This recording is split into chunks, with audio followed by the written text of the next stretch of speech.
Assalamualaikum warahmatullahi wabarakatuh. Sebelumnya perkenalkan, nama saya Muhammad Hasanul Fikri di NIM 351773. Pada kesempatan kali ini saya ingin sedikit menjelaskan atau mempresentasikan atau sekedar sharing mengenai hasil observasi saya, tepatnya wawancara bersama salah satu tetangga saya yang ada di desa yang memiliki anak dengan berkebutuhan khusus, yakni di bidang tunawicara. Nah, yang pertama, mengenai apa sih tunawicara itu?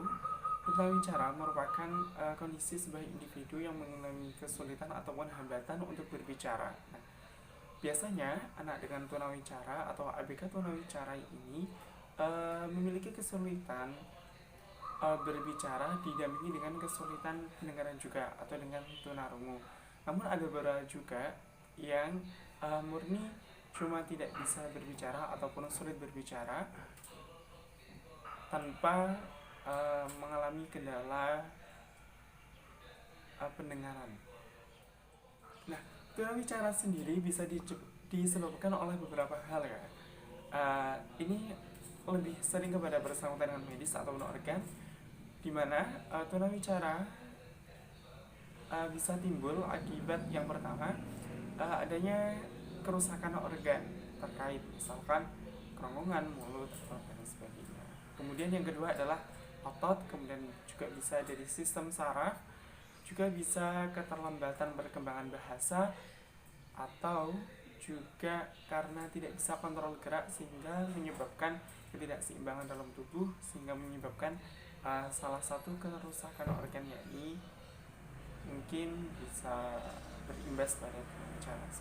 Nah, seperti yang sudah saya jelaskan tadi, mungkin ada beberapa macam ya dalam tunawicara, ada yang sedang, tinggi, ataupun juga rendah seperti itu. Ada yang murni tidak bisa berbicara atau bahkan tidak bisa mengeluarkan suara. Ada juga yang mampu bersuara namun tidak bisa berbahasa.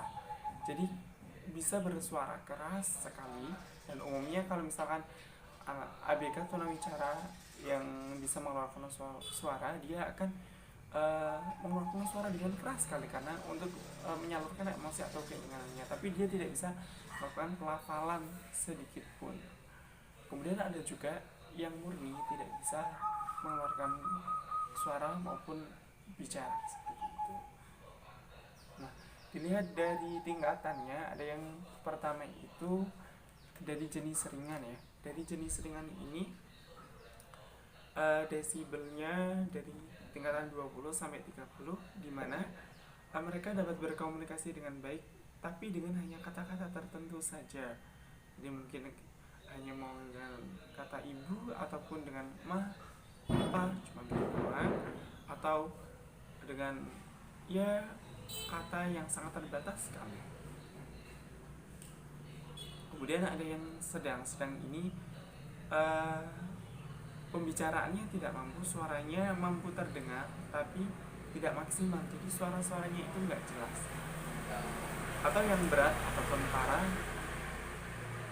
tidak bisa mengikuti pembicaraan dengan orang lain seperti itu, atau yang bisa dikatakan tadi tidak bisa bersuara ataupun bersuara tapi tidak bisa melakukan pelafalan sebagaimana komunikasi yang seharusnya lingkungan diberikan. Terkait observasi saya mengobservasi ataupun tepatnya berwawancara dengan Ibu Mas Ufah ya, Ibu Mas Ufah di Desa Simbangwetan.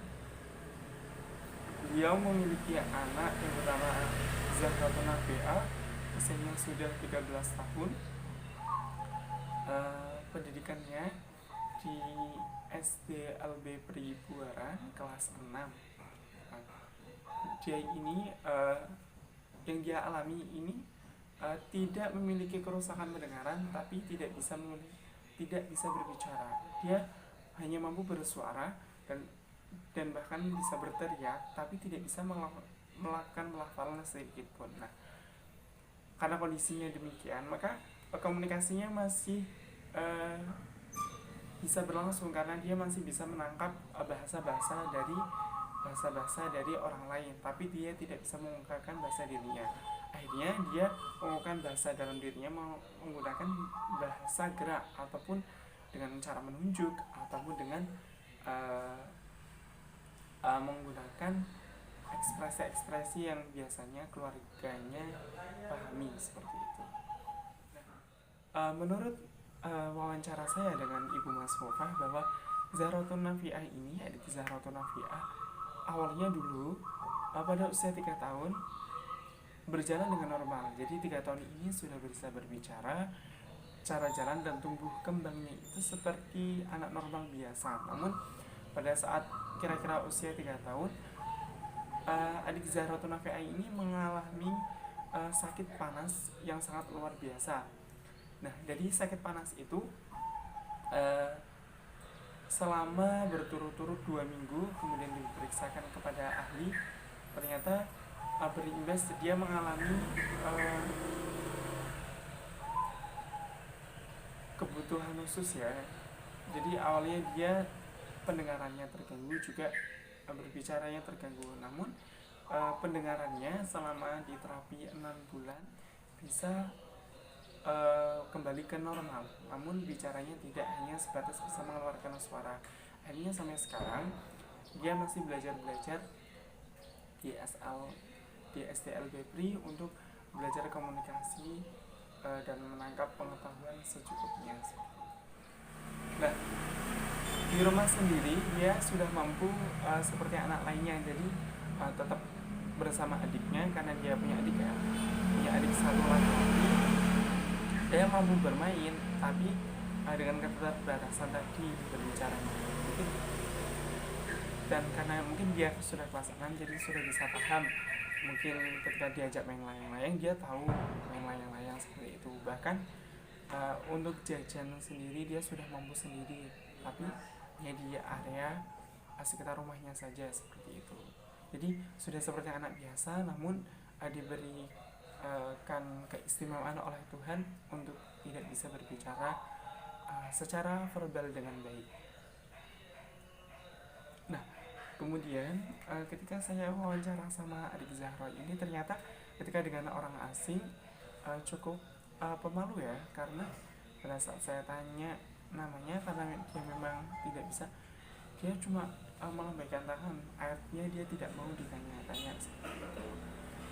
Tapi setelah saya lama di situ dan bertanya-tanya dengan Ibu Masuka, dia ketika saya tanya hobi Zahra apa, sukanya main apa gitu, dia cuma pernah kayak gini, kata ibunya dia suka main masak-masakan gitu, hobinya katanya jajan.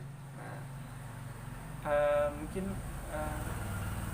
saya anggap itu normal ya, ketika mungkin beberapa anak yang biasa pun seperti itu, ketika menganggap orang lain belum biasa, pasti belum terbiasa seperti itu.